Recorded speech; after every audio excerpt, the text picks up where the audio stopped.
चाहे तो गवावे ना चाहे तो ना गवावे। ओहो मर्जी तो हार जा। बड़ा बड़ा मूर्ख या ज्ञानी जेका कुछ नहीं पता है, लेकिन अगर ये आपके कृपा पड़ जाए ओकरे ऊपर तो जान ले इतिहास के पन्ना पे अपन नाम लिखवाई के जाते हैं। क्या बात है। फरियाद करती बा कैसे तू ही गवावे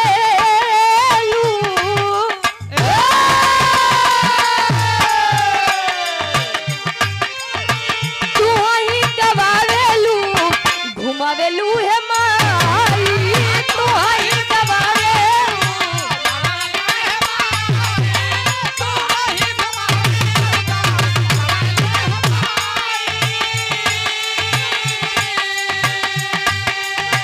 सजवा पे आके देवी सरगम सजाई सजवा पे आके